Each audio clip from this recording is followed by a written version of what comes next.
이 대목에서 저 당에서 오늘 참석하신 분들 의견 지난번에는 여당이 먼저 했어요? 야당이 먼저 했어요? 항상 양보해요. 먼저 하세요. 먼저 하시죠.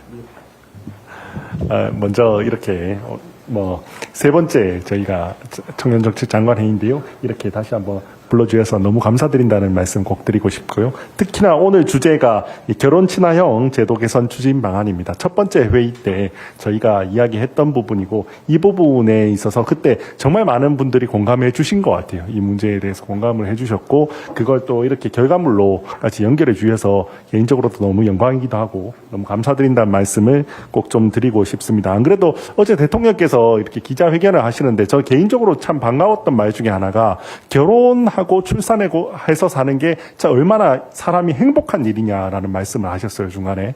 그러면서 그럼에도 불구하고 그러지 못한 현실의 아픔에 대해서 이야기를 해주셨어요.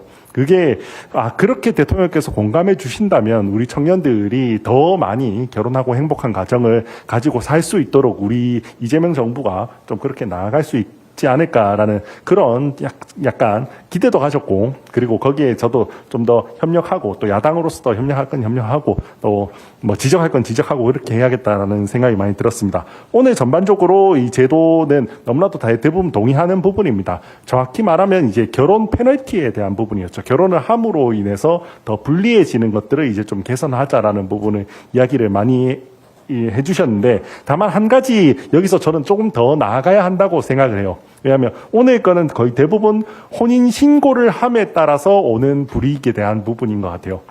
이미 결혼은 했지만 사실상 실질적으로는 뭐 가정을 이뤘지만 혼인신고를 하면서 더 불리해지고 있는 부분들 이런 것들을 개선시켜서 이제 혼인신고를 많이 할 수 있게 뭐 그렇게 하는 데에 포커스가 많이 가 있는데 그 이전에 정말 결혼하는 것 자체에 느끼는 부담들 이런 것들을 개선하는 정책들은 조금 더 나아가야 한다고 저는 생각을 합니다. 왜냐하면 청년들이 혼자 살다가도 결혼을 딱 준비하는 순간부터 자동으로 여러 가지 많은 압박들을 받게 되거든요. 혼자 살 때는 그냥 주거비도 그렇고 뭐 급여도 그렇고 조금 낮은 단계에서도 충분히 감내할 수 있었으면 결혼을 준비하는 단계에서는 그런 부분에 있어서 훨씬 많은 압박을 받게 됩니다. 그 선을 넘어서지 못하기 때문에 사실은 결혼을 하기 어렵고 결혼을 하지 않으면 우리나라의 정서상 사실상 출산까지 나아가지 못하고 가정을 가지지 못하는 그런 데까지 나아가는 경우들이 정말로 많거든요. 그래서 오늘처럼 이제 사실 결혼 페널티를 없애는 것 못지않게 정말 그 결혼을 하면서 어려워지는 그런 단계를 넘어서는 정책들도 앞으로 더 나아갔으면 좋겠다라는 생각이 듭니다. 제가 몇 개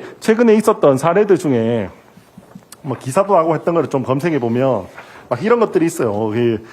사실은 627 우리 주택 때 가계부채 때 점검 회의 때 사실 부동산 뭐 이렇게 대출을 줄이기 위해서 여러 가지 우리가 정책들을 많이 냈잖아요. 뭐 일정 부분은 필요할 수 있었다고 생각합니다. 일정 부분은 뭐 과열된 부동산 경기 이런 것 때문에 필요할 수 있었다라고 생각하는데 그때도 보면 사실 신혼부부 대출이 많이 삭감되면서 엄청나게 많은 고통을 겪어서 뭐 신혼부부들 중에는 국가를 상대로 지금 국가배상 소송을 하고 하는 분들도 있으세요.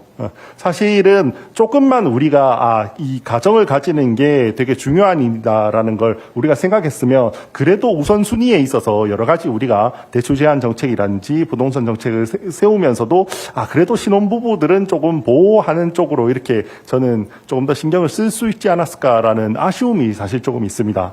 어제 대통령께서도 또 이제 부동산 대책에 대해서도 향후에 뭐 여러 가지를 내겠다라는 취지로 조금 말씀을 하셨어요. 뭐 세제 개편부터 해서 뭐 대출 뭐 여러 가지 개편을 하겠다라는 이야기를 쭉 하셨는데 그런 부분에 있어서도 마찬가지 지난번 대책처럼 약간 신혼부부들이나 이렇게 결혼을 하려고 준비하는 사람들이 혹시나 또 좀 불이익을 얻지 않을까라는 부분을 또 걱정하는 분들이 저는 많이 있으실 수 있다고 생각을 합니다. 그런 부분은 혹시 그래도 우리 이재명 정부에서 조금 더 신경을 써줘서 혹시나 그런 일이 좀 신혼부부들이 불이익을 얻지 않도록 심지어 조금 더 나아가면 좀 필요한 부분들을 더 뭐 도움을 얻을 수 있도록, 특히 지방 같은 경우는 저는 이제는 신혼부부들 같은 경우 결혼을 한 사람들이 약간 소득이나 이런 부분에 있어서도 이득을 보는 이런 정책들이 있어도 된다고 생각하거든요. 예를 들어서 뭐 내일 채용 공제 이런 제도들이 있잖아요. 그런 부분들도 사실은 결혼을 한 오히려 가구들이 조금 더 유리해지게 이런 식으로 우리가 제도를 조금 더 설정해 주면 그 청년들이 결혼 단계에서